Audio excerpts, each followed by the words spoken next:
Good morning, student.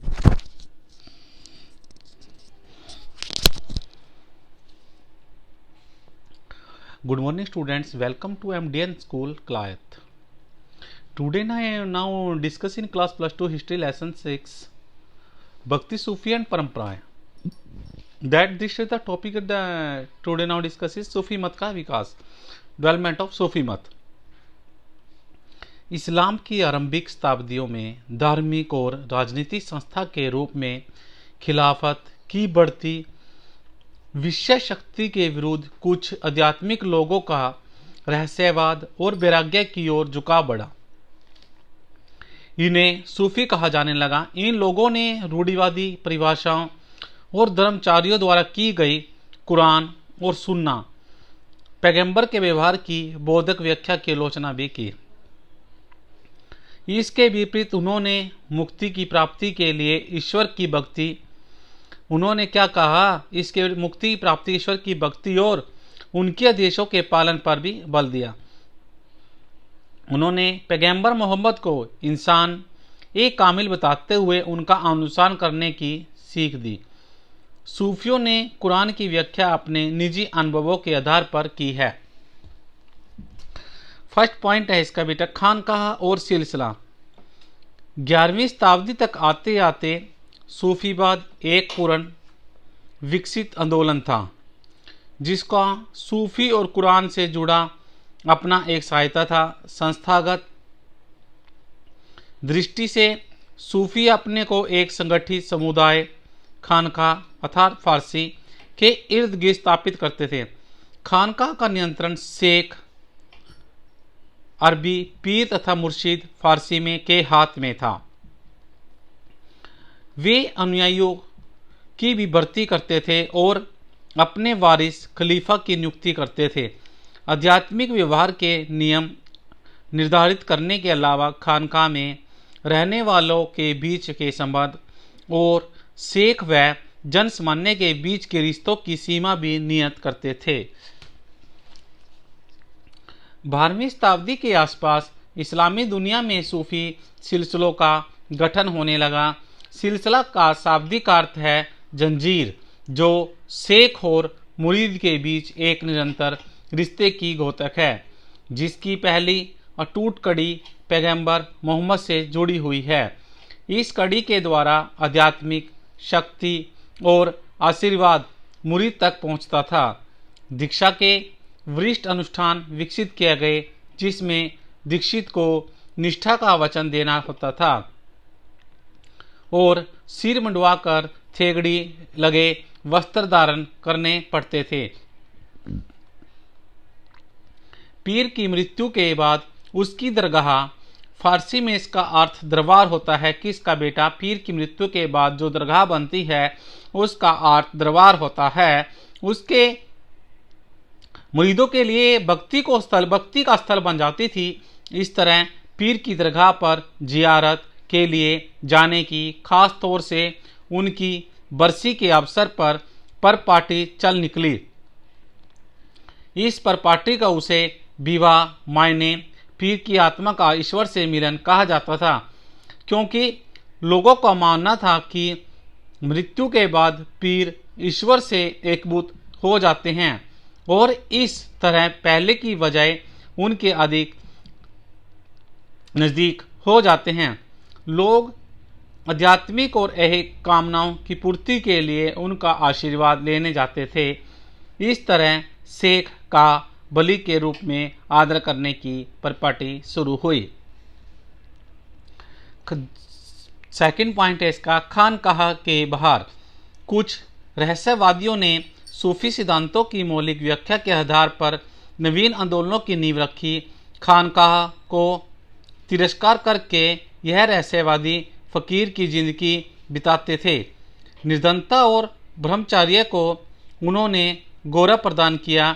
इन्हें भिन्न भिन्न नामों से जाना जाता था, कलंदर, मदारी, मलंग, हैदरी इत्यादि।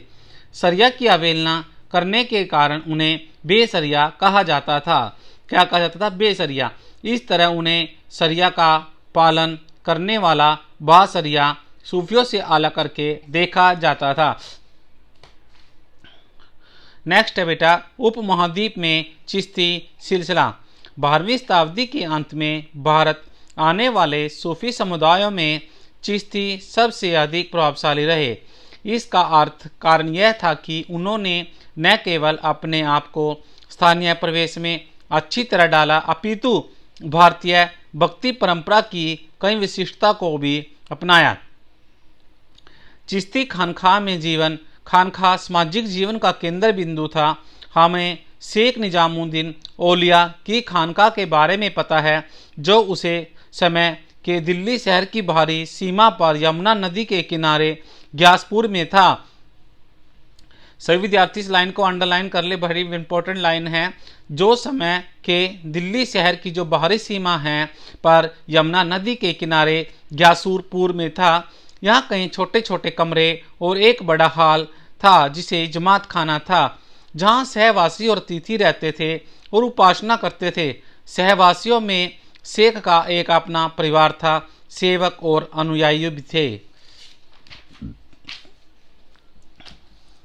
शेख एक छोटे कमरे में छत पर रहते थे, जहाँ पर मेहमानों से सुबह शाम मिला करते थे। आंगन एक गलियारे से घिरा होता था और खानका के चारों ओर से दीवारें घेरी रहती थी। एक बार मंगोल आक्रमण के समय पड़ोसी क्षेत्र के लोगों ने खानका में शरण ली। आप देख रहे हैं चिश्ती सिलसिला के मुख्य उपदेशक शेख मुहिद्दीन चिश्ती का मृत्यु का समय 1235। दरगाह कहाँ है बेटा? अजमेर राजस्थान में। ख्वाजा कुतुबुद्दीन ऐबक बख्तियार काकी 1235 दिल्ली। शेख फरुद्दीन गंजे शकर 1265 अजौद्दीन पाकिस्तान में है। शेख निजामुद्दीन औलिया वेरी इंपॉर्टेंट है ये 1325 में दिल्ली। शेख नसरुद्दीन चिरागे दिल्ली 1356 दिल्ली। यहाँ एक सामुदायिक रसोई लंगर फतू का अर्थ होता है बेटा बिना मांगी खैर पर चलती थी। सुबह से देर रात तक तबके के लोग, सिपाही, गुलाम, गायक, व्यापारी, कवि, राहगीर, धनी और निर्धन, हिंदू, जोगी सब और कलंदर यहाँ अनुयायी बने इबादत करने, ताबीज लेने अथवा भिन्न भिन्न मसलों पर शेख की मध्यस्थता के लिए आते थे। कुछ अन्य मिलने वालों में अमीर हसन सिज्जी और अमीर खुसरो जैसे कवि भी तथा दरबारी इतिहासकार जियाउद्दीन बर्नी जैसे लोग भी शामिल थे। इन सभी लोगों ने शेख के बारे में लिखा था। शेख के सामने झुकना, मिलने वालों को पानी पिलाना, दीक्षितों के सर का मुंडन करना तथा योगी के व्यायाम तथा व्यवहार इस तथ्य के द्योतक हैं कि स्थानीय परंपराओं को आत्मसात करने का भी प्रयत्न किया गया। शेख निजामुद्दीन ने कई आध्यात्मिक वारिसों का चुनाव किया और उन्हें उपमहाद्वीप के भिन्न भिन्न भागों में खानकाह स्थापित करने के लिए नियुक्त किया गया। इस वजह से चिश्तियों की उपदेश, व्यवहार और संस्थाएं तथा शेख का यश चारों ओर फैल गया। उनके आध्यात्मिक पूर्वजों की दरगाह पर उनके तीर्थयात्री आने लगे। आज हम एक बार पीछे देख लेते हैं। हमने इस लेसन में लेक्चर 2-3 में क्या क्या पढ़ लिया है बेटा, देख लेते हैं। लोक प्रचलन में इस्लाम पढ़ा हमने और उसमें पढ़ा समुदायों के नाम। फिर पढ़ा हमने दुशाले के नए ताने बाने इस्लामी परंपराएं। कर्नाटक हमने पढ़ा था राज्य के साथ संबंध। जाति के तरफ से स्त्री भगत थी। स्त्री भगत कौन सी थी? अंडाल। अंडाल किसकी भक्त थी बेटा? विष्णु की। किसकी थी बेटा? विष्णु की। और अंडाल नामक जो अलवार थी स्त्री थी वो व्यापक स्तर पर थे और एक उसको प्रेयसी मानती थी। किसको? विष्णु की। और दूसरी क्या क्या नाम था? करकाइल। किसकी थी वो बेटा? शिव भक्त की।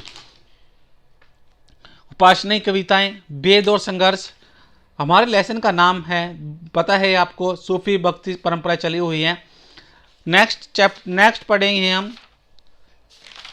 सभी विद्यार्थी जो भी क्वेश्चन होमवर्क में दिया जाता है कृपया करके आप उनको लिख भी लें और उनको एक बार रीड भी करें, क्यों ये इंपॉर्टेंट क्वेश्चन है। Thank you, have a good day.